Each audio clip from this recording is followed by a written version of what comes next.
Do you want to listen to less podcasts on the left without ads? Do you want extra content? Do you want to see what it's like behind the scenes? Patreon.com/last podcast on the left. There's no place to escape to. This is the last podcast On the left. That's when the cannibalism started. What was that?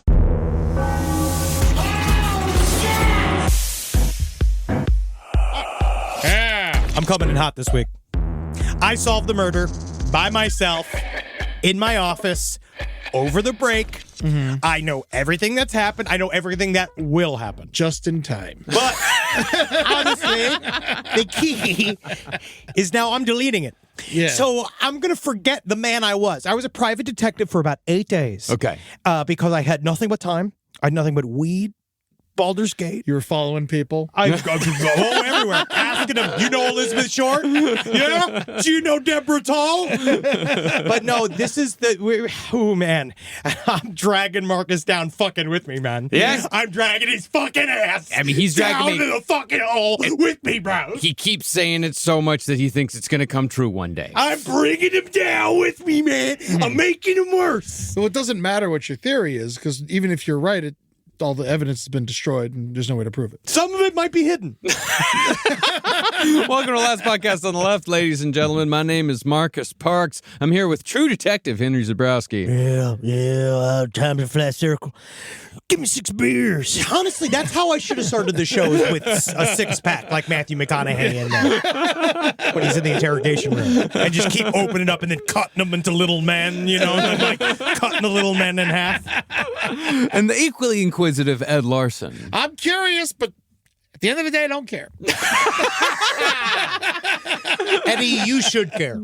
You know why? Because if I was a highly artistic, motivated, full of himself serial killer, and I mean this with all love because of how much I love you and how close we are, the fun of playing with your guts. And how thick and meaty would be to because that's the thing, serial killers, they always do with these skinny minis. Yeah. Where it's just like the idea of coming at you, how much fun playing with your tits. I'd be easy to drug and poison, too. You can just take anything. Yeah, I love to eat and drink. Especially if you meet him at a concert. Yeah. Oh, my God. Yeah, you can put it on the weed that you give me. Dude, just fucking the idea of playing with your big fat cheeks and playing with your cut off body parts. It does take a lot to take me down, though. Yes. Yeah, I know. You need an elephant gun, man. That's fun. I'm ready. That is true. I still feel like I could hit you with a cast iron. Yeah, I know. Maybe. But at the same time, I could take more than one hit, and usually I'll fall on top of you. That's the problem. When I fight, I fall on top of you, and then I just smother your head into the ground a bunch of times. Yeah. Until it becomes spaghetti. Well, here we are at Black Dahlia Part 3. Now, to recap our story thus far, let's start with the main suspect in the case, Leslie Dillon, and the reasons why he makes a compelling, if admittedly flawed, candidate in the murder of Elizabeth Short. Interesting hesitation for Marcus Parks. You said that the crime was solved at the beginning of the very series, Marcus. Yes, that is true, and I shall address that statement later on in this episode. Bringing him down with me to the bottom of the well. He didn't do anything. I came upon the conclusion by myself. I'm bringing him down with me. I sent him stuff. He think read Leslie it. We talked about it. No, you're wrong. All right, well, you know. Leslie Dillon, Leslie Dillon, 25 years old when the murder took place, was a small-time crook who was suspected to have worked with the same underworld figures in Los Angeles that Elizabeth Short was associating with in the months before her murder.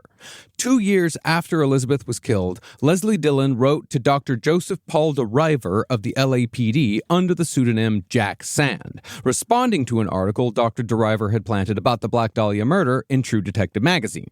Dillon later said that the only reason why he contacted Dr. DeRiver was because he had an interest in true crime and wanted to get into the business, and had expressed in his letter a desire to collaborate with Dr. DeRiver in writing a book about psychopathic cases like the Black Dahlia murder. And also, there was some lying on Dr. DeRiver's part where he then, in order... getting the job done. Which is, Eddie... Sometimes you gotta lie a little bit. I have truly no problems with Dr. DeRiver's ideas. I have no problem. If I was allowed, if I was an unofficial fake doctor that arrived at the police and convinced the gangster squad... Thank you. Thank you, Eddie. If I arrived and I was this, this forensics guy, I'm just making shit up as I go, this is exactly how we would do this. It is, the worst part is the guy who has the most information is the one who's filled with the most shit. But that's how often have we talked about this? Aleister Crowley, Madame Blavatsky, LRH. Yeah.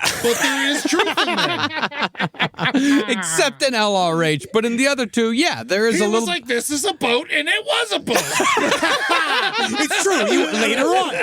But then Dr. DeRiver, what he did was he lied to Leslie Dillon. And the way he got him on the hook was saying, how about I offer you a job as my assistant? Yes, there was many unconstitutional, unethical things going on when it came to Dr. DeRiver and Leslie Dillon. And Dr. DeRiver soon became convinced that Leslie Dillon was himself the Black Dahlia killer. So he and the other investigative body helping out with the case, the Gangster Squad, they lured Dillon out west where they unconstitutionally detained and interrogated him. During 6 weeks of, let's say, extra-legal interviews. I like this term, man. I like extra-legal. Yeah. Did he have teeth when they were done with him? Yeah, he did, but he definitely had a couple of burn marks from the radiator. And they took him on road trips around Southern California to various Black Dahlia sites. And what do you think of this? What do you think of this? This make you think of something? How about this? We're going over here. How about this? Look, that's literally all they did. They just drove him in front of the Aster Motel. We're like, Yeah. They drove him to the Black Dahlia murder site and just like, he looks a little ill. Are you confused? Now, when you say the Black Dahlia murder site, are you saying the Aster Hotel? The dump site. The dump site. Thank you, Eddie's learning. Yeah, you're learning because the Aster Motel had not been discovered just yet. Yeah. But they also took him to places in San Francisco where Dillon had worked as a bellhop during the time of the murder. And by the end of it, the men representing the LAPD discovered some interesting details about Leslie Dillon. Dillon had the same soft, modulated voice used when the Black Dahlia killer called the Los Angeles Examiner. He had experience draining bodies of blood from working as a mortuary assistant, and he knew methods of mutilation concerning Short's corpse that were not public at the time. When they were forced to arrest Dillon after the press discovered they were holding him, authorities searched the suitcase he had brought with him on the trip and discovered even more evidence that pointed towards his possible involvement. Even if it didn't, you'd say, hey. I don't know if it necessarily points towards his involvement as much as it points towards this guy's a fucking weirdo. Yes. Which is kind of what they were looking for, which is, it's a flawed way to look for a candidate because you can't just say, oh, you're fucking weird. You got a long Frankenstein looking head. Yeah. Like you must be the Black Dahlia killer. You asked to be involved in this investigation when they don't realize, like at the time, now we definitely know that all of these types of cases involve many different hoaxers and con artists that want to get up involved with anything that will give them attention. And plus, he always wanted to make a Russian nesting doll out of a person. Oh, and we all do, Eddie. And the hardest part is the littlest one because you got to get a hold of a preemie. And it's hard because you ever take one right out of the oven? That's why the doctors wear gloves.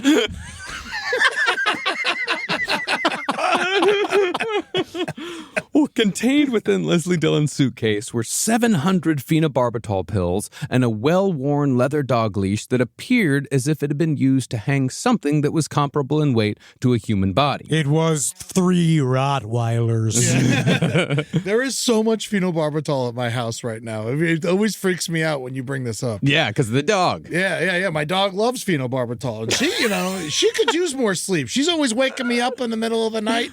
So maybe I should start jamming more down her throat. That's what I'm learning.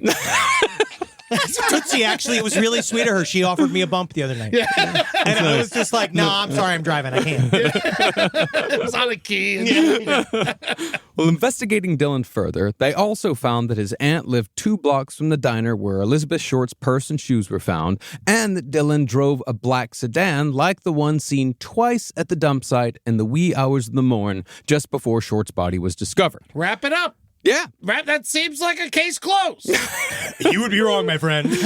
There was also the fact that the letter D had been carved into Elizabeth's flesh, and Dillon was the type of person to obsessively leave his initials wherever he went. Again, just a fucking weirdo. Yes. This is just a weirdo. The idea of I draw my initials on things because I'm asked to for legal documents. Oh, yeah. Keep it on the LD. Yeah. No one found out. Nope. His interactions with Dr. Driver, reaching out after the article and such, they suggested that he also had narcissistic and exhibitionist tendencies, which spoke to the highly theatrical way in which the Black Dahlia's body was displayed. This is all in the Leslie Dillon did it category. Sure. Yes. After Dillon was arrested, however, he denied knowing or even meeting Elizabeth Short, and the LAPD backed away from him completely soon after, saying that they had discovered, after further investigation, that he was actually in San Francisco at the time of the murder. He was subsequently released without being charged. And then he'd go on to sue the LAPD. For $100,000. As he should. Until the LAPD said, hey, we kind of have evidence of you robbing a safe in Santa Monica, so unless you want to go to jail for that, drop the case. And he dropped the case. Let's just call bygones bygones. So he got away with that. Yeah, he got away with it. Another bellhop crime. Now, all of this is admittedly thin. And if this was all we had, then I would agree with you if you said that Leslie Dillon was a man tangentially connected to the case who took Dr. Driver and the gangster squad for a ride. But after Dillon was arrested and released, the gangster squad discovered the Aster Motel. Now, this is another fun, which is now what I've learned about the Black Dahlia. Upon deep into my investigation, hours upon hours, putting a note D. What you discover is that every single big point in Black Dahlia is an awesome and complicated point of contention. Yes. And that there is somebody had just written something that it's completely debunked. Every single thing that you say, no matter what you say, it's almost like there is no reality at the very center of this case. So the Aster Motel is the next big moment that you're like, what the fuck is this? What is happening here? Yes. Now, around the time that Leslie Dillon was arrested, his mother gave an interview to the Los Angeles Examiner in which she gave as much information as she could about her son in an effort to exonerate him. Look at how good of a boy my boy Leslie is. They always end up saying something wrong. Yep. Yeah, they're being like, he never did anything unless you pushed him easily. Yeah. And he was never prone to violence unless he was inside. You're going to slip up, Ma. No. I just mean, like, you only stabbed the chicken in front of us once, and it was. God damn it! It's mostly just because. Again with the chicken. Every time we get together, you always got to bring up the story of the fucking chicken, Ma. You cut its tits off and you stuffed it up the cavity. And We eat chicken breasts. Chicken breasts are a common meal. Leslie's innocent. He's a good boy, no matter what he does to anyone. Well, as we all know, the more you talk, the more trouble you're likely to get. And Dillon's mother mentioned that when he lived in L.A., he sometimes stayed at a place called the Aster Motel, which was just a 15-minute drive from the vacant lot in Leimert Park where Elizabeth Short's body was found. Now, the Aster Motel was a ground-level strip of 10 concrete cabins. It was gross. Very thick walls. It's still there, by the way. It's really? now called the New Aster Motel. Well, the Aster back then had a reputation not necessarily for where sex workers did their business, but for a place where sex workers lived. Hey, I don't suck dick here. This is where I wash my pussy. Yeah. You don't come to my house and get your dick sucked. At a shittier hotel. Yeah, honestly, we come here to pray.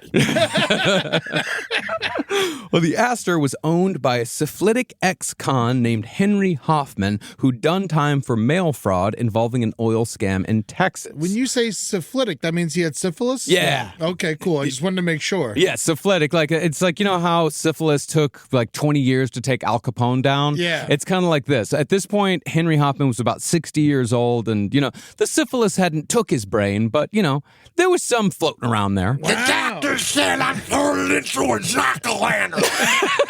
You want to stay in the master suite? You're gonna have to sit in my lap while I go to sleep. You're not a great man when 100 years later you're remembered by that adjective. Syphilitic. Put it on my gravestone. I was horny to death. Well, he'd been in trouble with the law on a domestic violence charge just weeks before the Black Dahlia murder. This colorful past, Hoffman and his wife said, was why they didn't report what they found in cabin number 3 of the Aster on the very morning that Elizabeth Short's body was found 15 minutes away. Okay. Motel owner Henry Hoffman said that when he opened the door to cabin number 3 that morning, he found a room covered in feces and blood. Not feces. Feces. That seems like something that seems like evidence. Dirty feces. Soaking. Dirty feces. Brown. Brown everywhere. Red. Brown. It soaked the bed sheets and blankets. It was smeared on the bathroom walls. It was fucking everywhere. And after cleaning the room from top to bottom, again... Again, not reporting it because Henry Hoffman had just been arrested, the Aster Motel sent out what laundry they could salvage, and they burned the rest. Yeah. And it is documented that just after January 15th, the Aster Motel did indeed have a large laundry bill, the only large bill in its history. I just gotta confess, it's the only time we've ever done it. It's true, we waited until the 10-year anniversary, and the next thing I know, that's not the only place that had brown. Number 3 had brown, number 9 had brown, number 12 had yellow. Yeah. You know what? We're going to wash the sheets this year. That's why that's such a big bill. They're like, this is the year we wash the sheets. Everybody gather around. Burn the ones we can't keep.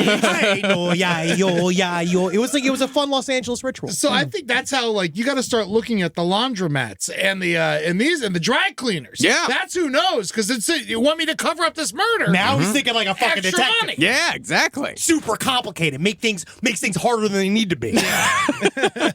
But cabin number 3 was not the only room at the Aster that was in suspicious condition on January 15th. The motel owner's wife, Cora Hoffman, found a pile of clothes neatly tied in a bundle on the bed in cabin number 9. I mostly consider myself a roommate to my husband's syphilis. That's me. It's just I kind of share him with the syphilis. You know? Well, the clothes were wrapped in brown paper and a cord, as if the intention was to mail them, much like Elizabeth's documents were mailed to the Los Angeles Examiner. Inside the package was a woman's skirt, a blouse, and a pair of men's shorts with blood spatter on them. Okay. Motel owner Henry Hoffman said that he told his wife to burn the clothes along with the blood-soaked towels and linens in the incinerator out back.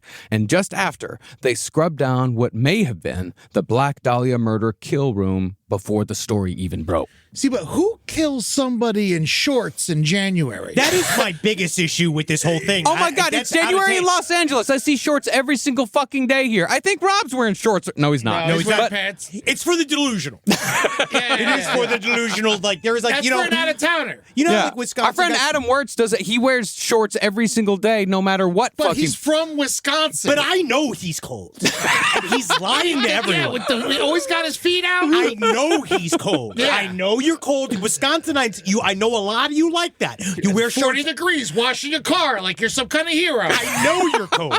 You're lying to yourself. You're lying to us. Now, it's important to note that the Hoffmans only owned the Aster Motel for 6 months, and these interviews were done 2 years after the murder. 2 years in which none of these people said anything to anyone about what they'd seen on January 15th. When do you want me to jump in? Do you want to wait to the end? You want to wait to the end before I start? Don't just pick it apart piece by piece. That's not fun. I'm not going to do this to us, Marcus. I just am sitting here because That's great. So you're just going to be silent for the rest of the show. That's amazing. Studious. That's great. I'm really excited about it. Not get interrupted, just be able to go through the narrative. As a co-host of the show, it is. It was meant to be written. I think what's most important in an audio medium is to reflect.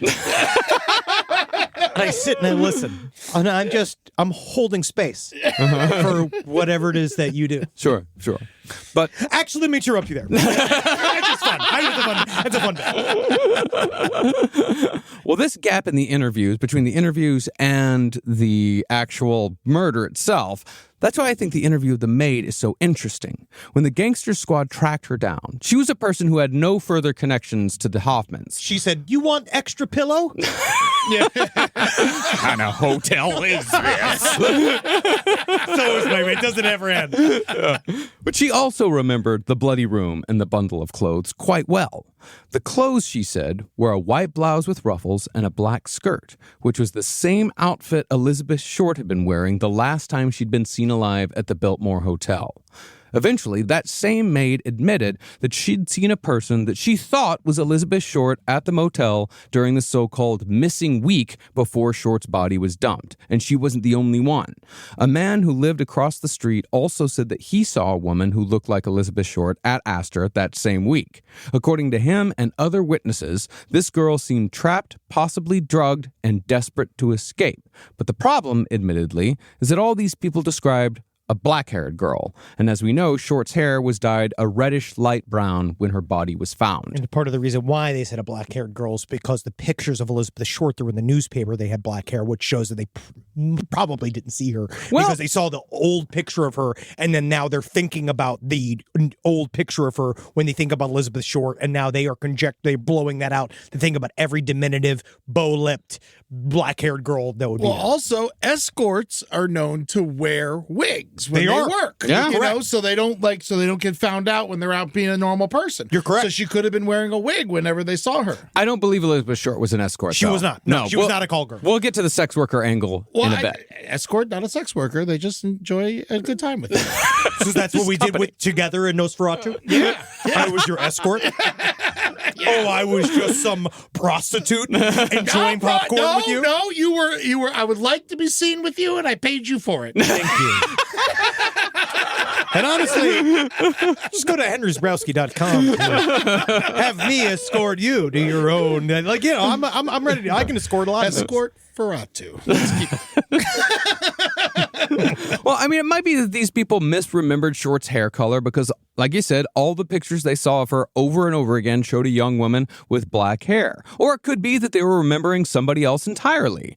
But either way, these people were sure that the person they saw at the Aster that week was Elizabeth Short. What we do know for sure, though, is that the bloody room did exist. Yes. Clara Hoffman's brother-in-law, who also lived at the motel at the same time, confirmed that the blankets in cabin number 3 were soaked in so much blood that it looked like someone had taken gallons of red paint and poured it over the bed.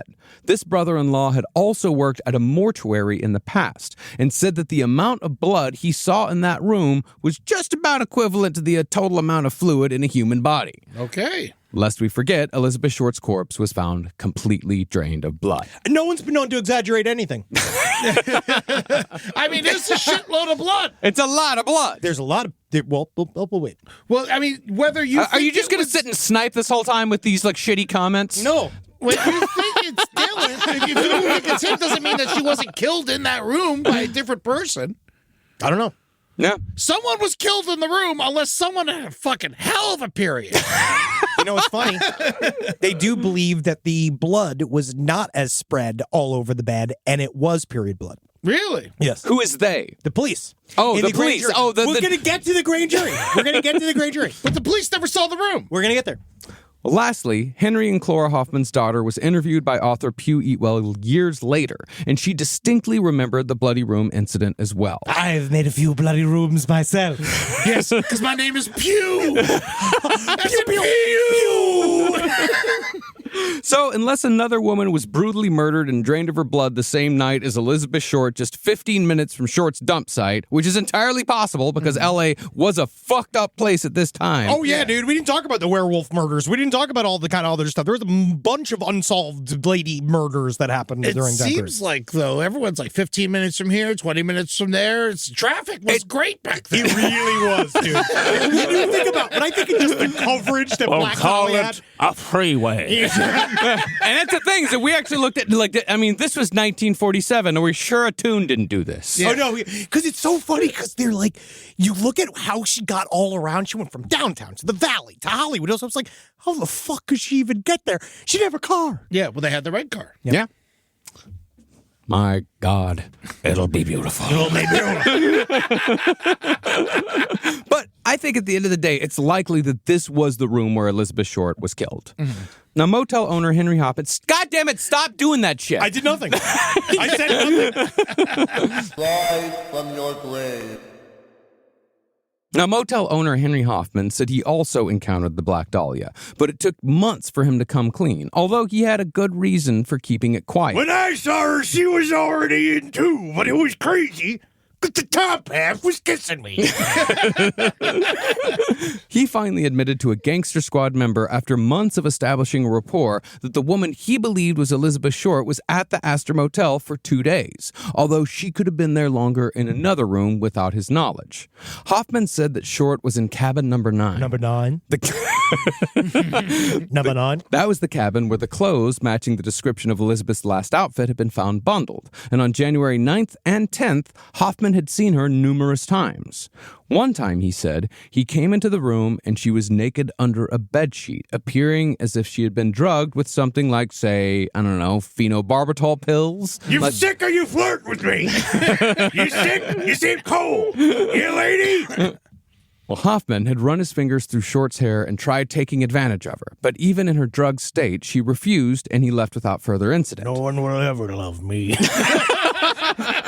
Why do they gotta sleep for me to kiss? Why can't I get a live one? Except that one sick girl made me sick, gave me this lover's disease. Well, time to go pile laundry for the next year. Well, this Hoffman knew was creep behavior. He believed that the cops would think that he was the killer if he told them about this incident, which is why it took him months to admit it. Hoffman's most valuable contribution to the case, however, concerned who else was at the Aster Motel during Elizabeth Short's so-called missing week. Hoffman said that a, quote, fellow from Batavia stayed at the motel for 4 or 5 days at the same time that Elizabeth Short had stayed there. Now, there are a number of cities called Batavia, many of which are here in America. It must have been something different because he had wooden shoes. I could tell the way he was clomping around. At first, I thought he was one of those live, huge nutcrackers. And my wife told me again and again, those are not real. But when it comes to the Aster Motel's man from Batavia, it's most likely that Henry Hoffman was talking about the Batavia in Indonesia, which has been called Jakarta since the Indonesians won their independence from the Dutch after World War II. So the man we're talking about here would most likely be Dutch or something similar. And while we don't have a Dutchman in our story, we certainly have a Dane. After Henry Hoffman gave a physical description of the man from Batavia, it matched who else but Danish nightclub owner Mark Hansen. Ooh. Well, he says it does. This all came out after the fact, though. And we all know that he's a shady-ass dude. Everybody's shady. Well, they gave everybody in the circle is shady. Henry Hoffman was not shown a picture of Mark Hansen and said, is this the guy? Henry Hoffman gave a description of the man from Batavia, and it matched Mark Hansen. He had a bunch of curly soup on his head. I think it's called hair.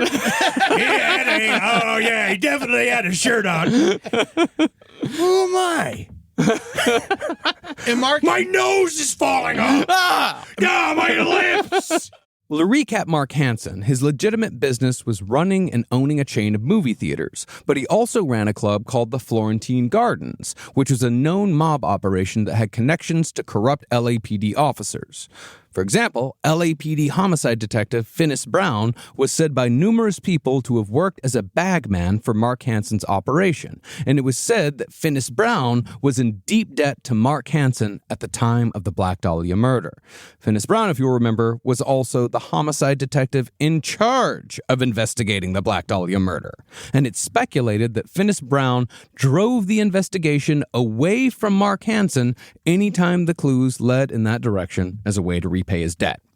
As far as why the investigation pointed towards Hansen in the first place, an address book with his name printed on the cover showed up at the offices of the Los Angeles Examiner along with a trove of Short's personal documents, things that could have only come from someone who was with Elizabeth in the last hours or days of her life.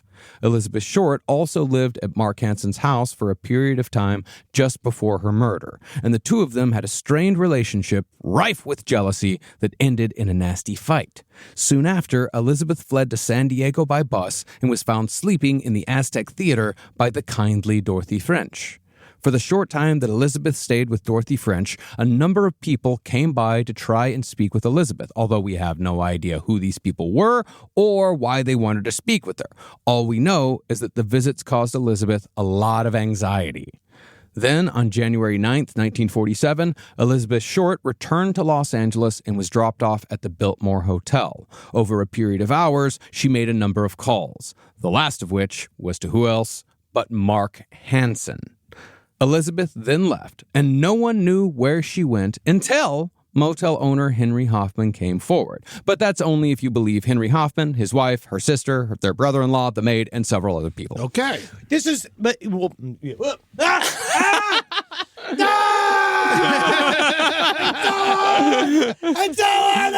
do you love Mark Hansen so much?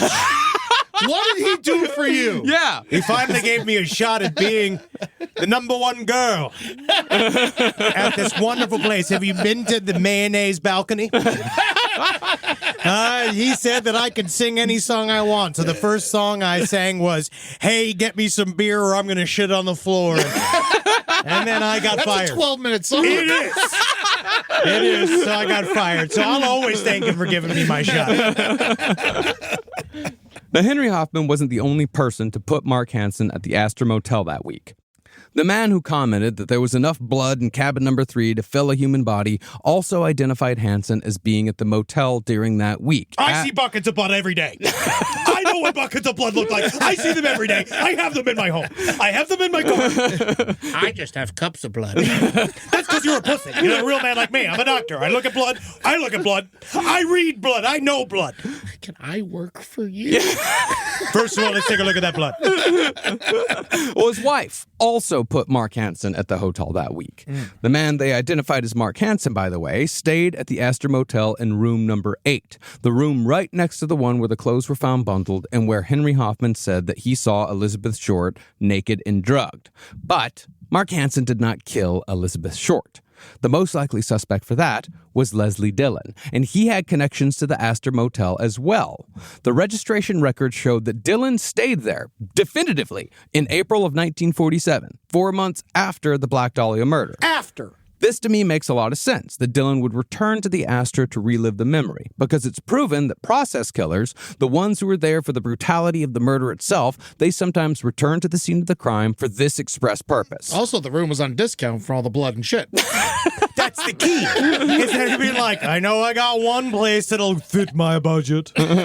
Unfortunately, mysteriously, and suspiciously, though, Henry Hoffman's wife had burned all the registration records that may have shown exactly who stayed at the Aster Motel in January of 1947. No one knows why she burned them, but she burned them. Obviously, she was trying to hide something. Probably had nothing to do with this. No. But it was a shady fucking place. It was already a shady place, because that was the thing. It's where, to be honest, in a way, it sounds actually, sort of in a Madam style way, that Clara Hoffman was looking after some of the sex workers that were living in there, and that she was burning the evidence that they were there, which is because they were constantly going after. There was so many different vice things they were constantly looking up, which is still like the heart of the corruption of the LAPD. I think a lot of it was getting into racketeering and sex work, human trafficking. Yeah. And that's so they were actually maybe kind of helping that way. And if that's true, then that means that the corruption of the Los Angeles Police Department once again cut off a possible end to this line of questioning. Very much so. But that's the thing, is that if there was, those records and they could have seen them, it's like, okay, well, no, none of these people were here during this time. None of these people use these aliases. But no, we don't have that. And now, at last, we come to what may have happened to Elizabeth Short and how all of these people come together. Now, I will admit that I did get a little ahead of myself when it came to fingering Leslie Dillon as definitely the guy without question. Stop pointing to me like you're a fucking child. That's the closest we ever got. Yeah. It's the closest we ever got. I just can't believe Marcus fingered him. Yeah. Well, his name was Leslie. And when you're already there, by the time you get there, if you're not going to finger him, you're filled with hate. So you might as well do it because you don't want to be a homophobe. Like if he brings you there, I want to make sure I'm making them feel, again, creating space. Yes. Well, in the jumble of names, dates, and places that I was swimming in during our preliminary research, I thought that I had read that Leslie Dillon had definitely worked for Mark Hansen as a pimp in Los Angeles. To me, this tied it all together in a neat little package. That claim, however, was just speculation on the part of Dr. Joseph Paul DeRiver. See, Leslie Dillon had been arrested for pimping in San Francisco, and while he did work as a bellhop and a pimp in the same territory as Mark Hansen's operation, there is no definitive link between the two men. The closest we come to a connection was through Jeff Connors. Jeff! Oh, I forgot about you! Oh, Jeff, you did it again. Yep, Jeff, the 40-year-old busboy, Pulp Fiction writer, and failed actor turned cosmetic salesman who had the misfortune of being the stand-in for Leslie Dillon when Leslie talked about the Black Dahlia murder to the gangster squad. And nothing says full-grown adult like a tiny hat. It's like, these bellhops, man. Yeah? These guys are corrupt as fuck. Oh, Yeah. my God. They're a little like, I don't know why. Again, we talked about this before, how Leslie Dillon is Rob Schneider from Home Alone 2, but Yeah. they all are. Yeah. Every one of these bellhops are like it's like a criminal syndicate. They always lingering, always taking down mental notes. They know everything. They know where you sleep. Yeah. They know where your stuff They know what is. your bags look like. No, I read an article about how like bellhops were really big into blackmail back in the day, back in the day, and they were really big into it was blackmail and pimping. Those were the two, and theft, of course. Ladies, don't let yourself get pimped by a bellhop. No. No. Now, Jeff Connors wasn't the Black Dahlia killer, but he was friends with Leslie Dillon. The connection here is that after Jeff divorced from his wife, she went to live with Mark Hansen, and Leslie Dillon had gone to Jeff's ex-wife's door after he was released by the LAPD to tell her that she better keep her mouth shut about what she knew. There's no way that Leslie Dillon and Mark Hansen did not know and work together. They are two pimps that are working out of the same fucking building. But pimp is a word that is like, it is a spectrum. So there's a spectrum. There are people that have taken money, right? Yeah. For there's a low level version. It's kind of like when you talk about human trafficking. Yeah. All human trafficking is not a bunch of Indonesian women in a U-Haul being trucked across state lines. Like human trafficking is as simple as buying a lady that is underage a fucking plane ticket to come to you to have sex, right? Yeah. So pimping has also got a spectrum. So they're on some level. Pimping has territories as well. But and again, you can't really cross them. Eddie, you're talking about high level. Again, this is high level. These are not professional pimps. These are people that have taken money very casually from sex workers at the time that they have set up, they've brokered little things for them, but these are nowhere near professional pimps. Leslie Dillon and Mark Hansen, he's an LA pimp, which is a casting director. Yeah. And so that's what he was. But so was Dillon. Even though he was in San Francisco, he was also in LA. He was a light pimp. He was more so a across the spectrum small-time criminal. If you're at a 10-room hotel and there are two pimps, they know each other. Well, that's the reason why it's probable that Mark Hansen wasn't there, and it's probable that Leslie Dillon isn't as big of a pimp as they made him out to be. Now, what Jeff Connors' ex-wife knew, we have no idea. But I do still believe that there is a compelling story to be told when it comes to these two men and Elizabeth Short. See, Mark Hansen had become obsessive and possessive over Elizabeth Short in the time she'd lived in his home, and they had parted on acrimonious terms. The people who came to visit Elizabeth in San Diego may have been other girls who lived at Mark Hansen's house who were trying to convince her to come back on Mark's behalf. But it's possible that Elizabeth was scared of Hansen, either because of something he said or did, or because of his connections to the criminal underworld. Well, they were definitely on the outs because, and it really, honestly, I can't believe that because the conflict wasn't with Mark Hansen in the house. It was with the other ladies. I know that's why she got kicked out of the house. Yes. But there was also much acrimony between Hansen and Elizabeth Short as well, because of the jealousy and all the all the dates was going on. I don't think the ladies are trying to bring her back. But then who were those people? I think that they were the other people she pissed off. The ladies could have killed her. I think they were also trying to. I think we're slightly minimizing how many people Elizabeth Short can piss off in a very short period of time. That is true. I do think that she was, as she got more desperate, and this is not victim blaming, her behavior got worse. Yeah. That as she got more desperate, she was calling more and more people that did not want her around. And eventually what she was doing, which would lead to her eventual death, is burn so many bridges with her lies. Because it was the lies. It was telling one people she's going someplace and then not going there, and then going and then stealing money and like being very. She was a homeless woman. She was Desperation will put you in some really fucking awful situations. And then you have to make awful decisions in order to survive. And so I think that's what she was doing, and it did lead to her death. I think desperation is exactly what led to it. Because Elizabeth Short was also in the habit of pestering Hansen for money. Yes. And it was clear that Short was dead broke when she arrived back in Los Angeles on January 9th. No matter how afraid she might have been, it's possible that Mark Hansen was a last resort, as she'd already called everyone she could think of for help before calling him. She spent 3 hours on the phone trying to find somebody who would wire her money, help her out. Nothing doing. If that's true, there's a whole story about that also. Like, there's so many embellishments. Say if that's true to every single thing that happens. But don't they have phone records? No. If we do that, though, then there's no story. We're just we just have a fucking bowl of fucking crime pudding. That's what we're trying to shove into people's mouths. That's what this I'm trying to serve a fucking meal here, and you're trying to serve oatmeal. I work good pudding. This is fucking... But literally, it's not oatmeal. It's just understanding that this is the one theory. Sure. And oatmeal is a great breakfast. It is. In oatmeal's defense. You got the yogurt. I'm doing yogurt. I know, but I'll do oatmeal too. Because of Wilford Brimley.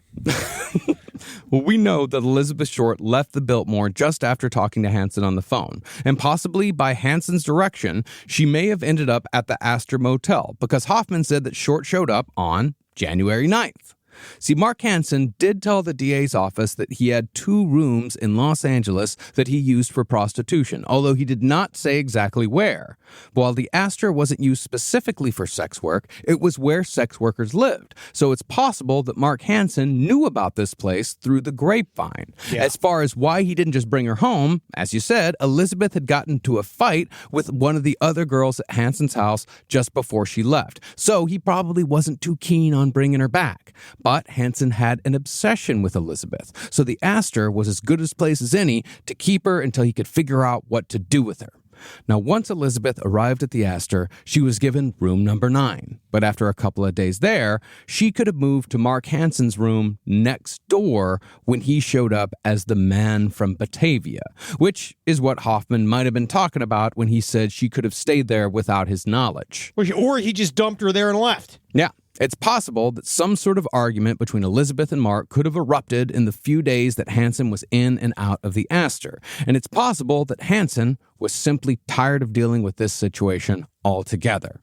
Could also be that Elizabeth Short knew something she shouldn't have and threatened Hansen with exposure during the argument. Reportedly, in regards to Elizabeth Short, Hansen told an associate, "Someone get rid of that girl."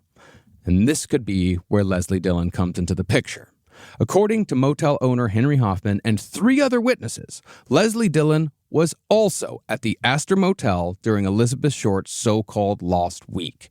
So, if Leslie Dillon was given the task of getting rid of Elizabeth Short, it's possible that after moving her to room number 3, he decided to have his way with her before getting rid of her. Remember, Leslie Dillon was an admitted rapist, and it's possible that he may have tried drugging and raping Elizabeth Short before killing her. And that's when the micropenis came out. Always. Even just the lead up, I could tell a micropenis was coming. Just from the guy's attitude. Yeah. We know he had a micropenis. He definitely had a micropenis. Absolutely. Wow. Yeah. Going off the fact that... It's never a wow. But we said this last time, and it is, remember, when you do see a micropenis, always say Put wow. it in a crescent roll. But if you see a micropenis, you go, nice. Yeah. I always wanted to fuck one of these. Yes. That's what you say. That's what you say, yeah. Stay, say, wow. Or just be nice. Be nice. Be nice. Never. You know what you don't do? Aw. Yeah. No. More of a, if you feel aw, go yum, yum, yum, Yummy, yum, yummy, ooh, yum, yum, yum, yum. Can't wait to get that in me. Always be nice. Well, going off the fact that Dillon... I didn't know you had a clitoris. I think that's how you become the Black Dahlia. Well, going off the fact that Dillon was obsessed with vengeance murders, it could be that Elizabeth Short laughed at the sight of Dillon's 8-year-old boy penis. I mean, that's kind of the sort of girl that Elizabeth Short was. I could see her, from what I know about her, laughing at the sight of it. Never do it. And he knocked her cold as a result. He then bound her wrists and suspended her from the ceiling somehow using the oversized leather dog leash that was found in his luggage after his arrest. A leash that, by the way, was found to have a blood spot when it was examined by somebody outside of the LAPD. Because I know what you're going to get to. Yeah. Everything we're going to hear about the Aster Motel is all stuff that the LAPD is saying. Yeah. And, all of my leashes are covered in blood. Well, it's different. Your dogs openly bleed. That's what they like to do. Yeah. And you're supporting them. Now, once Elizabeth was tied up, it's possible that Leslie Dillon decided to take out all the rage he felt about his small penis on Elizabeth Short, beating her mercilessly, forcing her to eat feces, and carving that ghoulish smile on her face. If you'll remember, Dillon told Deriver that he liked girls with, quote, big mouths. After Elizabeth finally succumbed to her injuries, Dillon may have cut the body in two, and I'm kind of coming around to this idea so he could more easily transport it. Yeah, but that makes sense. Yeah. Yes. Then he drained it in the bathtub, which all of this would account for the ungodly amount of blood found all over that room. But I thought it was all the blood was on the bed. It was on the bed, it was in the bathroom, it was everywhere. As for the feces, there's a large amount of debate as to whether or not that's what was actually in Elizabeth Short's stomach. This is one of the most important points in this entire story is this question. Well, because there's a lot of people, if you read Severed, right? Like that's the big book. Severed is the one, well, Severed is where this comes from. Yes, so the idea that she was force-fed shit in her torture is this big thing, which connects it to the Aster Motel. I'm in the John Douglas camp that believes what you had was that you do have someone with surgical experience that did cut somebody in half in order to transport them. But the reason why is that because the proper medical actual procedure to cut someone in half and have them live was not invented for another 20 years. So that was like a thing for a while. People thought maybe this doctor knew how to do that, but that was not around till the 1960s. So whatever they did expertly cut through the spine, but they did not expertly cut through the gastrointestinal system. So what that then led was to a backload of shit from her duodenum up into her upper half. Yeah. You gotta, the saying, you want to make an omelet, you gotta break some eggs. She could be the first person on this surgery. So if you want to make a shit-filled woman, you cut her in half. Great advice, Eddie. Eddie, I'm so glad you said that. I'm so glad Ed said that. Well, some say it's entirely a myth, the whole feces thing. But the coroner did intimate in private conversations that he thought that she was fed human feces. And room number 3 was covered with the stuff along with all the blood. It was brown. But even if we wanted to definitively test for feces, or say phenobarbital, which was the drug Dillon would have likely used to drug Elizabeth Short, they wouldn't be able to, because the contents of Short's stomach were lost along with so much else. But really, the big question mark with the Leslie Dillon theory concerns why he would dump the body in that particular vacant lot on that particular street in Lemert Park. I still believe it's the single most important point in the entire case. Of course, where they found the body. Yes. No. Yeah. Well, the reason I could come up with is that after driving around the vicinity of the motel to find a dump site, Dillon came across a neighborhood that was empty enough where he could dispose of the body in 2 trips without being seen, but still had enough people where his display would quickly be found. See, I think Dillon, if he is the killer, he was proud of what he'd done, evidenced by the D for Dillon carved into Elizabeth's skin. That's my name. He was proud enough to write to Dr. Deriver under the name Jack Sand, and proud enough to talk details just so long as he could say Jeff Connors did it. Dillon was not, however, proud enough to go to jail for the rest of his life for this crime. If you ask why he played the game of talking about it but had an about face after he was arrested, you might as well ask why Dennis Rader came out of hiding to restart communication with the media as the BTK killer after he'd all but gotten away with killing 10 people. Dennis Rader wanted to cultivate the notoriety and fear surrounding the legend of the BTK killer by sending missives to the press and police. But I'd imagine if you asked Dennis, he would have far preferred to have spent the rest of his life catching dogs in Wichita as opposed to dying in prison. You know what's funny? I think this proves the opposite. I do. How? I think it proves the opposite. How? Tell me how. I think you can't just do that thing where you say, I think it's the opposite, and then you don't say anything. I can, though. But what if I did? Well, just because the BTK, in the very, very end, his action said, I did want everybody to know about it. And that if I did want to go and live independently as a dog catcher, I absolutely could have, and I could have laughed my way all over the bank and no one would have known. And I think that that's the reason why if Leslie Dillon did this as an extra overkill for a mob boss and then made it one of the most famous crime scenes in the face of the planet, I think that he would then get whacked himself. I don't think that someone, like, how does that, I just think those things just don't mesh together for me. I think it is the same thing where these guys do want to up the notoriety of the killing. They do want to kind of, they want to play with the police. They like this idea of like, I'm smarter than the police. I can pull one over on them and I can still get some notoriety for it, but I'm not going to go to jail for it. But BTK, exactly. But Leslie Dillon, because all he wanted was notoriety, BTK was an actual serial killer. How did they find anyone else with the letter D carved in them? Well, then we'll get into the world, if you want to, which I don't want to, which is the werewolf kills, which is a whole other fucking setup. Because what's her name? Jean, what's the next? There was a crime that eclipsed the Black Dahlia right after this, which I believe is Jean Strait. Yeah, we talked about it in the first episode. Yes, and that had another initial carved in that was like a whole other copycat thing they tried to put together, but we don't know. Well, that's one of those we just don't fucking know. Are we positive it was a D and not like a sloppy O? That's also a question. That is absolutely a question. Yeah. But the thing is that Dennis Rader slipped and fell flat on his face during his dance with destiny, and he only copped to everything because the evidence against him, from the communications to the trophies he kept from all his victims, was overwhelming. Leslie Dillon, on the other hand, was able to skate the charges completely. And setting aside the question of his innocence or guilt, what we can say is that for some reason, the LAPD had a vested interest in making sure Leslie Dillon never even went to trial.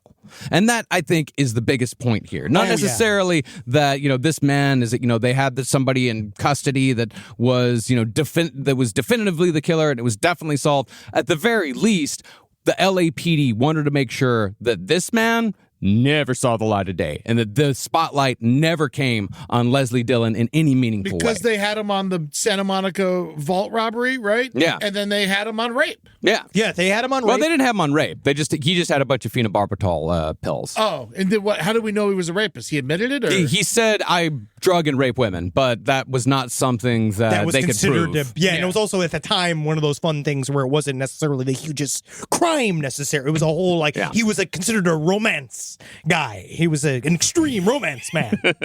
Make America great again. Yep. Finally. And we're finally going to get the chance. See, on the same day that a gangster squad member was supposed to take an official statement from Aster Motel owner Henry Hoffman so they could start building their case in that direction, the officer was transferred out of the gangster squad without explanation. What's more, when another officer tried picking up at the Aster Motel where the gangster squad left off, his request for the files was denied without any explanation either. Things only got worse when a corruption scandal in the LAPD turned into a full-scale investigation that went all the way to the mayor. Dude, they cocked it up to the fucking stratosphere. Yeah. That's the main point of this entire theory, is that I think not even just they didn't want Leslie Dillon to see the light of day, they didn't want anything to see the light of day, because as soon as you lift that lid, you're going to see they just let some fake doctor go with their uncontrollable police squad, the gangster squad. These guys that are allowed to do whatever they want. They're not checking in with the police chief. They are literally completely they are a gang unto themselves. Yeah. And they're letting them run wild, and no one wants anything to come out because they're like, oh my God, everyone's going to see that we're a bunch of criminals. Well, no, because that's the thing. At the what I'm talking about here is I don't think they gave a shit about everybody knowing about all the unconstitutional stuff they did, because they did it all the time. Oh, yeah, once you got to the grand jury, it didn't matter. Yeah, I don't think they cared at all. What they were most concerned about was this type of investigation. Yes. This type, the Vice Squad in particular, they were the gang unto themselves. They would beat up nightclub owners who didn't sell out to their organized crime friends. They'd raid gambling houses that didn't pay protection. And this is all while they let $1 million bingo parlors operate with impunity just so long as the cops got their share. Can you imagine playing bingo for millions of dollars? It's kind of fun. I like it. The whole thing, this entire scandal culminated in the resignation of the police chief, and the guy who replaced him reshuffled the whole department to avoid further scandal. That reshuffle, unfortunately, included the gangster squad and its leadership. The man put in charge of the squad after the reshuffle was who else but Finis Brown's brother, Thaddeus Brown, who, if you'll remember, had come to Mark Hansen's side after Hansen was shot by the dancer Lola Titus. Every gangster squad member still left on the Black Dahlia murder were given new assignments after Thaddeus Brown took over, and the investigation into the Aster Motel was handed to new officers who dropped the ball completely. It makes sense, though, in a weird way, because they should have solved the fucking murder by now. You haven't done it. I'm going to give the case to someone else. But they were right in the middle of a new line of investigation. Like, they had leads. Like, I mean, with all the problems of the Aster Motel, say what you will, it's leads. Like, for the first time in 2 years, they've got leads. And then all of a sudden, this guy comes in whose brother is directly connected to, not only his brother, he himself, Thaddeus Brown, is directly connected to one of the men that they're investigating. And he's like, get out of here. Get off it. Get off it. Forget about it. You're on something else. All right, I take it back. But also, Eddie, but I don't think you're necessarily wrong. I also think that the concept of Dr. DeRiver fucking shit up really fucked things up for them. Like, I think that they allowed it all. Like, the corruption was just, it goes past just active corruption into laziness, where you're watching them all, like, this whole thing becomes this big crime oatmeal bowl because of this. Because you got some cops that are just straight up taking bribes. You got the hat squad, the gangster squad. They're like just beating people up for no fucking reason. Yeah, you got the bellhops. You can't trust a goddamn bellhop. And then Mark, everybody, the nightclub owners are fingering you in the butthole. Everybody is a fucking suspect, and no one's nice. Yeah. Mm-hmm. Well, as far as the press went during all this, Aggie Underwood, the reporter from the Los Angeles Herald Express, who'd done so much work on the case, she heavily suspected that the investigation was intentionally killed because of its connections to Mark Hansen and the LAPD. She even ran 2 articles about the Aster Motel in September of 1949, respectively titled Black Dahlia Murder Room Located and Link LA Motel Murder with Dahlia Murder. And she did all this to try to keep the investigative line alive. I mean, she's a hero. Yeah. Aggie Underwood's like something else. Like, she it's is very the coolest person in this whole story. And Aggie Underwood believed wholeheartedly that this case, the heart of this case, was Leslie Dillon, Mark Hansen, and the LAPD. Mm-hmm. Jimmy Richardson, however, the last of the terrible men, he decided to stay cozy with the cops and reported that the new clues regarding the Black Dahlia murder, all the stuff about the Aster Motel, had been investigated and disregarded by, you guessed it, Thaddeus Brown. Now, even though most everyone else had given up on the Black Dahlia murder, fucking Dr. DeRiver could not let it go. Working with a private investigator, DeRiver was able to get a grand jury investigation started to see if they could indict Leslie Dillon for the murder of Elizabeth Short. Now, Dr. DeRiver's private investigator had discovered that the bellhop who claimed that Dillon was in San Francisco on the day of Elizabeth Short's murder had only said so after he had been approached by an officer from the LAPD. See, apparently bellhop was a bit of a roaming profession in those days, because both Leslie Dillon and his bellhop friend ping-ponged between jobs in Los Angeles and San Francisco. Quick, I need you to get this hat to Los Angeles. You got it, absolutely. I'll ride my suitcase. I don't understand here this is like, how many syndicates are we looking at? All right, we got the regular mafia. We've got show business. Mm-hmm. We've got the police, the LAPD. Yeah. We have got bellhops. Yeah. We have got, I'm trying to think all the other various criminal organizations that are happening. Well, you've Prohibition. You got the people coming in not time. It was Prohibition was after. Yeah. But it's like, but in terms of just gangsters, you got Bugsy Siegel, just straight up the normal, the big time. You got the Jewish mafia. Yeah. You've got multiple branches of the mafia, Italian and Jewish. Like, so there's a lot. Everybody's scheming something. Mm-hmm. It's like Los Angeles is a sea of various syndicates all competing to be the biggest criminal organizations. Well, because no one was running this town back then. Nah, man. True freedom. It's just scams upon scams, and everybody's got something to hide. And when everybody's got something to hide, nobody wants to talk, and everybody's going to try to protect their guy. Because the key is, too, if you got 3 scams going on, and then you have something as atomic as the Black Dahlia murder land into everybody's world, right? It becomes this thing. I like to, someone put this, I want to say James Elroy talked about how Elizabeth Short is one of the most influential people in Los Angeles, and she was only there for 6 months, which is like one of the most, that's so LA as it is. That's so, and like, but it's fascinating. Well, I mean, the bellhop had originally said that he'd seen Dillon in Los Angeles during the time of the Black Dahlia murder. Yeah, we were working bellhops at a hotel together. But after the police officer convinced him maybe he wasn't remembering things correctly, the bellhop changed his story to say, actually, no. Dillon was definitely in San Francisco when the murder occurred. Regarding cabin number 3 at the Aster, the supposed kill room, the LAPD had supposedly tested it for blood and came up with nothing.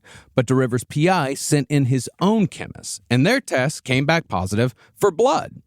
The LAPD, however, dismissed the PI's findings because, quote, certain other substances were also found to be there. Well, let me just, okay. Well, we Marcus, know doo-doo's one of them. Listen, we know it could be fertilizer maybe, but have we thought about jelly? No one's talked about jelly. No one's talked about it. No one's talked about it. You're right. They didn't run You're any right. tests. You're right. They didn't run no tests. We have no idea if an elf exploded. Did somebody lick it? Guess what? This is after Christmas. Yeah. Santa is in L.A. hanging out. This is where he ends his run. He's got, he's off the bit. Man from Batavia. Shows up, drops off. And we all know the Dutch have sweet tooth. They do. Yeah. They do. And you go, I could They just do see. love their jellies. I could see Santa maybe getting a little too crazy at the Aster Motel. Yeah, he's like, Matt, he's like, where are my cookies? Why'd you leave out these Danishes? Yeah, exactly. I don't know. So I could also say it could be raspberry. It could be raspberry. Boysenberry. Rise from your grave. Now, as the grand jury prepared, the new crooked head of the gangster squad, Thaddeus Brown, had sent one of his officers to secretly meet with Leslie Dillon, who'd since moved back to Oklahoma. The purpose of this meeting was to make sure that Dillon knew that he was supposed to say that he was definitely in San Francisco during the Black Dahlia murder, which is not really something that cops usually do with a murder suspect under investigation by a grand jury. Yeah. It's very fishy. Now, admittedly, there was one detail that came out when the investigation began that discredits Leslie Dillon in one respect. Dillon did get it right that part of Short's pubic hair had been cut off, and that a piece of flesh where she had a tattoo had been gouged out. But in the Palm Springs recordings with Dr. DeRiver, Dillon got what the killer did with those parts wrong. He said that the killer would have probably thrown those pieces down the toilet and flushed them, whereas in reality, those pieces were shoved up Elizabeth Short's most private orifices. What are those? Her anus and vagina. Oh, yes. Oh, okay. I thought it was something like in a room. I thought it was like a drawer or something in a room.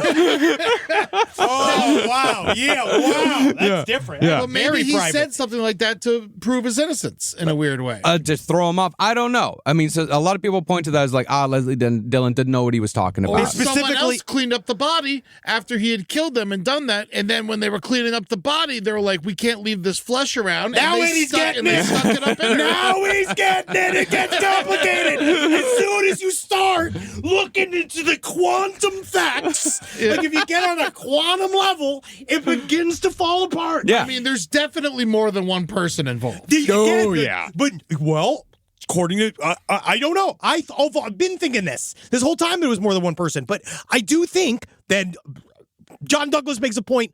2 people can keep a secret if one of them's dead. Yeah. So maybe whoever did it killed the other one. There's no way. I feel like the same way about the JFK assassination. There's no fucking way. That secret's too juicy for someone to not give in. Someone would give in. There could be people we've never even heard of that were killed the same day as Elizabeth Short, ditched in a different place, and when we have no fucking idea. I made a joke about Deborah Tall, but yes, she was there. And honestly, one of the craziest things I've ever seen, split down the middle. That's insane. But vertical. Yes, vertical. It's fucking crazy. Flayed inside. Crazy. Like a fucking beautiful piece of Branzino. God, I love a Branzino. Me too. But when it came time for the original Gangster Squad investigators to testify for the grand jury, they said that they believed that Leslie Dillon and Mark Hansen were involved on at least some level. But every time they were on the verge of a breakthrough, they were taken off the case without explanation. But the gangster squad weren't the only cops who testified, and they weren't the only ones to talk about Mark Hansen. In particular, Finis Brown muddied the waters as badly as he could and went to bat specifically for Mark Hansen one more time by telling a story that absolutely no one believed. Finis Brown testified that his connection to Mark Hansen was only through Lola Titus, the dancer who'd shot Hansen in the back. If you'll remember, Hansen had said, "Get me Brown," from his hospital bed after Lola had shot him. Now, unfortunately, Brown is a different context after this episode, so get me Brown. You mean like paint him brown, get him a bowl of brown? Yeah, big bowl of brown. Yeah, give me a bowl of brown. Well, the reason behind that request, Finis Brown was now saying, was because Hansen was a snitch. Finis went on to say that Lola Titus was actually at the center of an underground pornography ring, and Finis had actually flipped Hansen to help take this pornography ring down. None of this was true, and fucking nobody believed it. No, because she was so young, right? Yeah, she was in her early 20s. She was a very erratic human being. She was sexy. She's got a vibe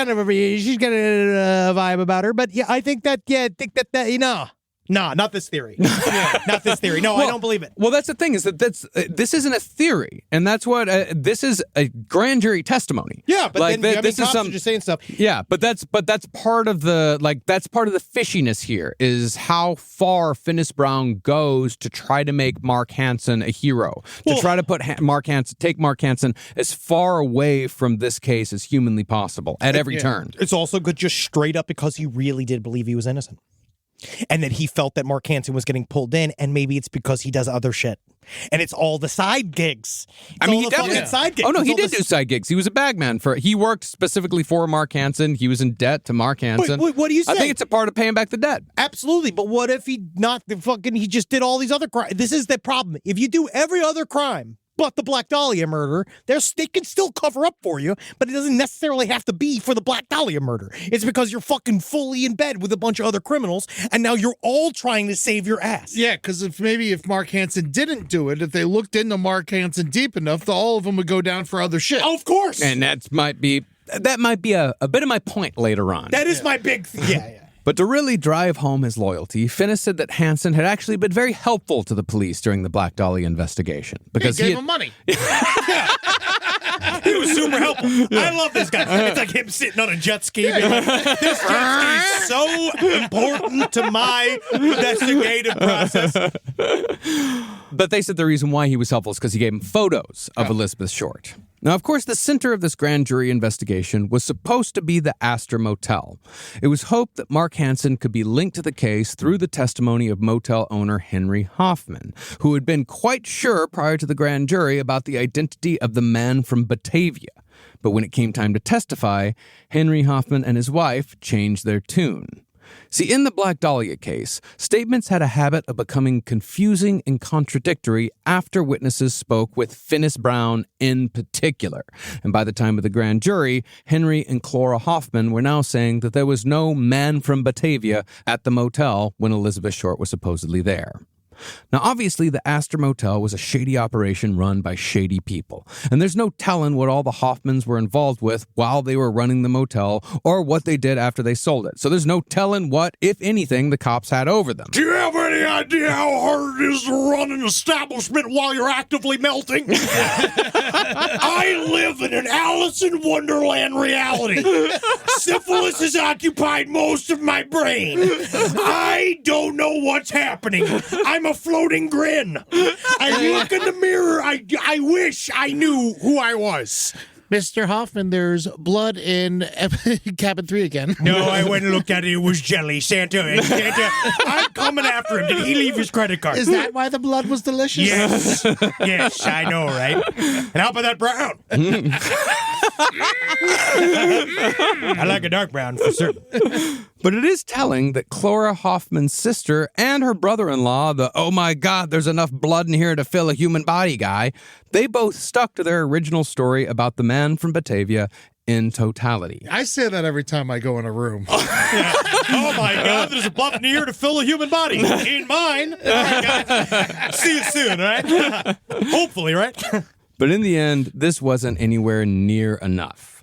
Now, when the grand jury issued its report, they did declare that the investigation into the Black Dahlia murder was a part of a systematic corruption of the justice system that ultimately led to an increasing number of unsolved homicides in Los Angeles. Absolutely. Yes. Like that is I feel like that's the main note, because I do think you have a grand jury looking at this mess. Well, that's the thing. They also noted in their report that the police officers who were supposed to be solving the Black Dahlia murder were evasive, corrupt, and prone to misconduct. Yes, so like everything was a fucking mess. Yes. And there was lots of murder in Los Angeles at this point. And high-profile murders. You remember right before this, it was the 3 little girls and that fucking rape murder series that was horrible. There was a series, again, the werewolf murders. There was this was a... All the gangland murders, like Dude, Bugsy these are Siegel was blown killed up. 5 months. So it's got to be almost impossible to solve a murder in Los Angeles in this time, even if you're not corrupt. But that's the issue. Well, I'm waiting to my point. I gotta wait for the end. But in the end, the LAPD had introduced enough doubt to make the grand jury declare that there was insufficient evidence to investigate Leslie Dillon or Mark Hansen any further. Afterward, the new LAPD chief fired Dr. DeRiver and abolished the position of police psychiatrist. In retaliation for going against the LAPD, cops harassed Dr. DeRiver for years. They followed him, they broke into his house, they would shoot at him, like just in his general direction, just bang, bang. Every once in a while, they'd leave dead fish on his doorstep. Dude, this isn't just Dr. DeRiver being paranoid. Like, his daughter came out and said, like, yes, for years, we were harassed by the LAPD. Man, back in the day, you could shoot at somebody and it was funny. Yeah, it just been like, that guy's crazy. I owe him $5. America, oh gracious skies. But Dr. DeRiver, I remember reading an article, one of the last things I had read about him was that they'd found him right before his death. This reporter wanted to hear about all this. And Dr. DeRiver, he answered, it's just like a fucking film noir. It was like in the late 80s. And then he went to this Hollywood mansion and he went up there and he knocked on the door and the door opens and Dr. DeRiver's in his ascot and his robe and he has a gun. And he comes out and he's just like, "Are you the man that I'm supposed to see?" And he's just like, "Yeah, buddy, yeah." And he's just being like, "I never know who's coming to kill me. I never know who's on the other side of this door." And then they went crazy. Being like, "Jesus fucking Christ, buddy." All right, guy. I think maybe we switch to decaf. Reporter Aggie Underwood also got harassed by the cops for continually insisting on more investigation into Leslie Dillon and Mark Hansen. And she got harassed enough where she started carrying a gun everywhere she went, just in case. Eventually, she backed down. But author Pugh Eatwell discovered something interesting in the California State University Journalism Archives. This is about the most Black Dahlia fucking thing that could possibly happen. It was an interview with Aggie Underwood from 1974. But just as it appears as if she's about to talk about the Black Dahlia case, the film mysteriously cuts. Well. So we have no idea what she may have said. I think her waist just did that. I think he's a fucking suspect, man. Dylan? Well, no. Pugh Eatwell. Pugh Eatwell? Yeah, right in the name. Finally, the whole world will receive my pool world of information. Well, as far as what Leslie Dillon did with the rest of his life, he remarried quite a few times, and eventually, and this is weird even if he didn't do it, he had a daughter named Elizabeth. Weird. That is fucked up. It's real fucked up. Someone should just beat the shit out of him for that. Yeah, well, he's dead. He died in San Francisco in 1988. Of course he's still occasionally using even if you're 25 in 1947, there's not a good chance that you're still around in 2025. Yeah. Now, there are certainly holes in the Leslie Dillon case. There was no firm connection established between him and Mark Hansen. No. It was never incontrovertibly proven that he was in L.A. during the time of the murders. Why would the bellhops cover for him when they got other crimes going on? They would gladly give up the Black Dahlia murder so that they could be absolved of other things. Because they all the bellhops work together, and Dillon's got information on the other bellhop, so if he takes him down, he's going to take him down. But it's not stealing hats. It's not Black Dahlia murder. But I think that one bellhop, I think the cop did have something on him. Yeah, It's like definitely. either say that he he was in San Francisco at the time of the murder, or you're going to jail. Yeah, or you don't get to keep that diamond necklace you stole from that lady. Yeah. But it fits me so well, doesn't it, Austin? And Leslie Dillon also got some of the mutilation details wrong in one of his interviews. And even the Aster Motel itself has its problems. I mean, witnesses got the color of Elizabeth's hair wrong. The shuffling of the rooms from 9 to 8 to 3 doesn't make a lot of sense. The interviews were all done 2 years later. And it's possible that the gangster squad, just like all the rest of the fucking cops, just simply leaned on these people until they told a story that the squad wanted to hear. And now, I also say, our next hero, a man by one of the most grumpy men to ever live. Walter Matthau. No. You seem very sweet, actually. I think he actually was very nice. I think it was a character he played. Oh, no, he was big on the track. He would always lose all his money at the track. He was gambled away millions. I'd actually put Jack Lemmon I put Jack Lemmon as the grumpier old man. I've heard he was, and that just makes me like him more. Wow. I like somebody who loses all their money. Everyone loves Meredith Burgess, though. I think it's cute.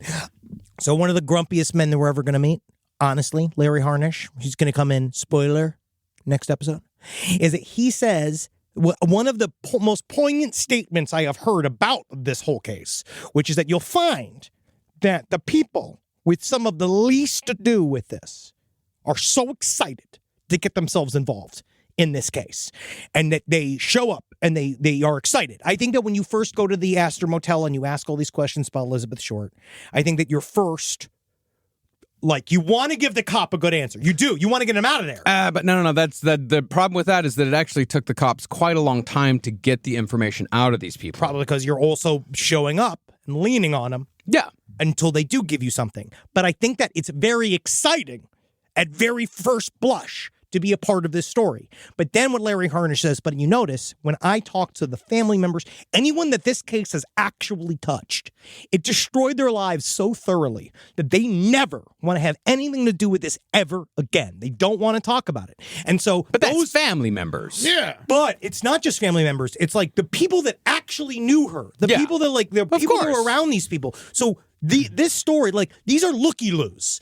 That's how I view it. They are looky-loos that at first were super excited about being involved in the case, but the problem with dumb, impulsive people is they don't understand the consequences of their actions, and then once they finally are like, oh, wow, it's a big deal. You go down to the courthouse, you got the cops everywhere, the judge is staring you. Now it's real. Now this isn't just me standing on the street telling you kind of what I thought sort of happened. Now it's like, oh, I gotta say something. And maybe that's where the truth comes. I don't know. I have no idea. Yeah, I mean, you could technically say that about any witness in any crime ever. No, because I find that they're brave witnesses. But that's why they're different. But there are brave witnesses. This is somebody that wanted to tell this version of the story instead.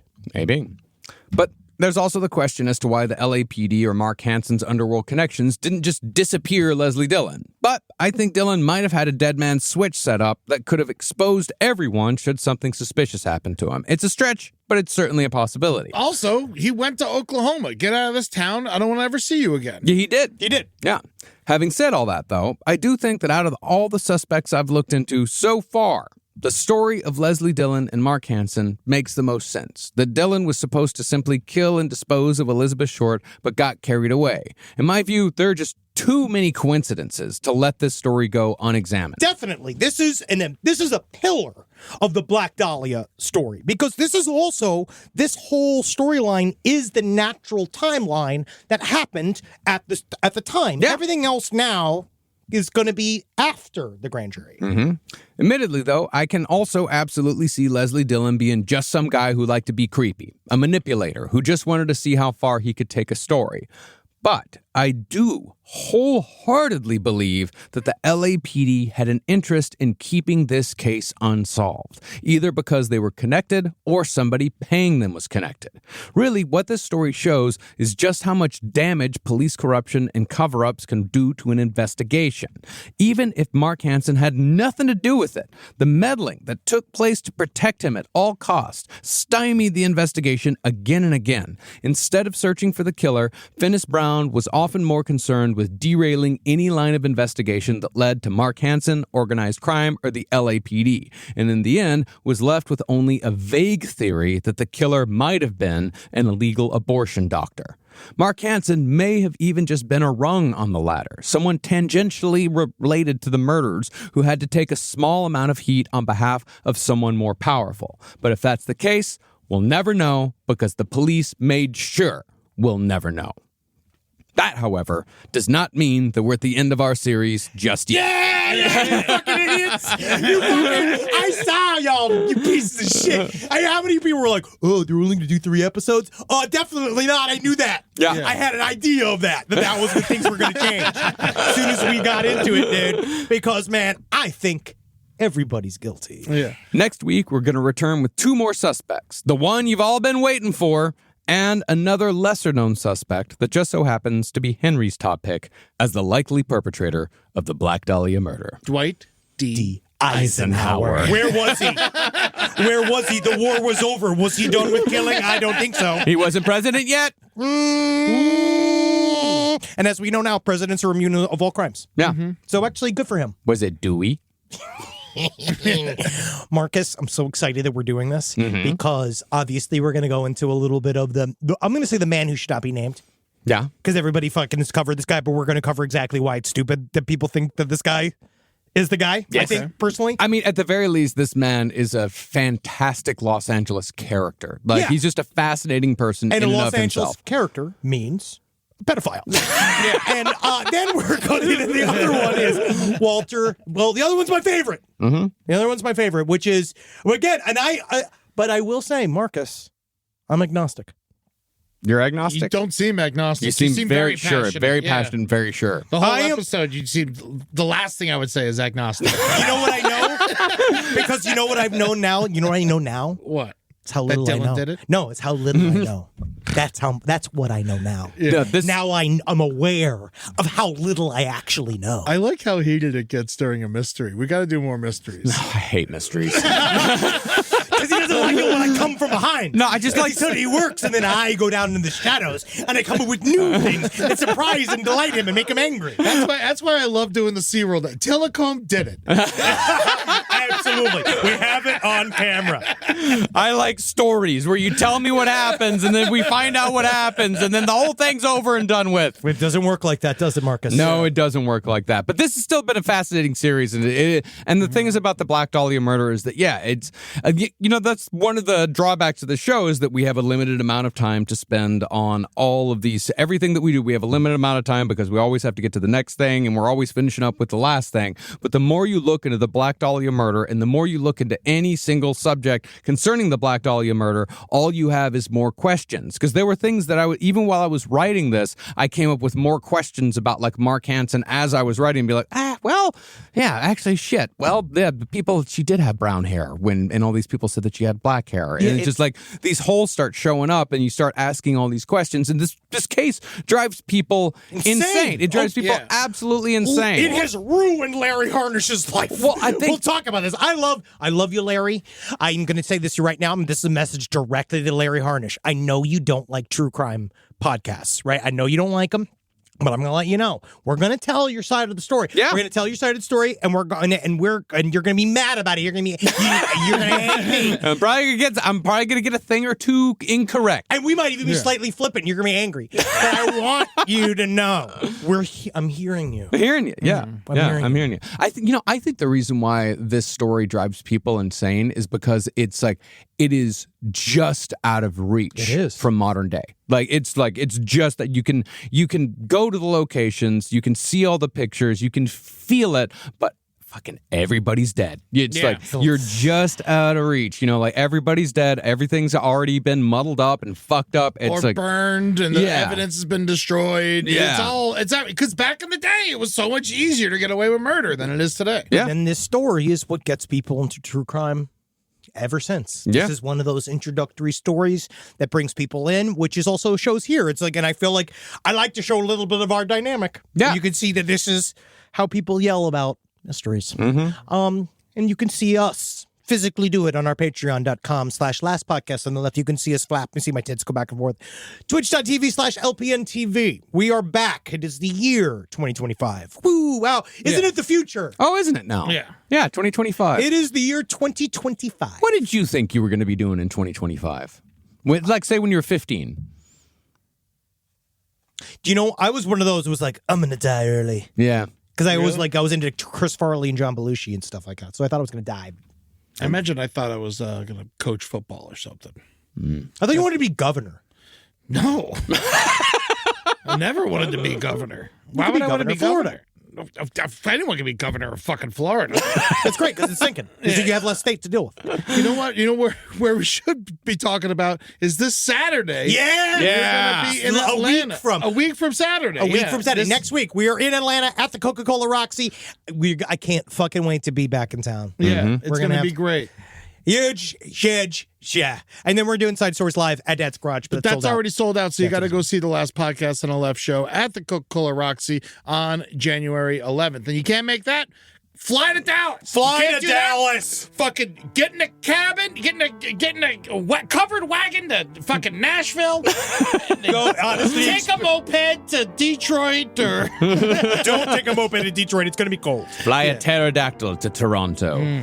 That's on May 3rd. February, March, April, May. That's Dallas, Nashville, Detroit, Toronto, and of course, Atlanta a week from tomorrow on January 11th. Go to lastpodcastontheleft.com to find ticket links for all of those shows, and make sure to follow us on all of these socials at LP on the Left on TikTok and Instagram. Thank you, Marcus. Good work. Thank you. Great work. I'm sure everyone's yelling about how wrong I am about everything. That's cool. You are presenting all of the information. I presented all the information. Warts and all. The information exists, and you are presenting it. And if you didn't do that, then you wouldn't be doing your fucking job. You're right. That's right. But guess what? It's not going to stop here. We already have our next couple series lined up. Yeah. We know what we're doing. I'm very, very excited for 2025. Yeah, super excited about the shit that we got coming up. Some history, some new shit. We've got some current shit coming up. We got some old conspiracies we've been waiting to get to for a very long time. By conspiracies, I mean like the dumbest shit in the world. Yeah. It's my favorite. Like, and we're finally going to find out who killed Nicole Brown Simpson. Yes. Honestly, that is my main goal. And what happened to the waiter? Mystery. Yeah, like what happened to that waiter? I mean, talk about fucking... There wasn't even delivery back then. That's service. You're right. You're going and taking it all the way to the house? Crazy. That's crazy. It's a great waiter. And apparently only tip he got was a knife tip. All right, guys, let's go. Hey, hail Satan, I'll see you soon. Oh, again. Hail Black Dahlia Murder, the band. Sure. Yeah, they're friends. Hey, Black Dahlia Murder, how you doing? Hey, good work, guys. Yeah. Is Irresponsible the name of your band? Maybe they're fucking did it. See you, fuckers.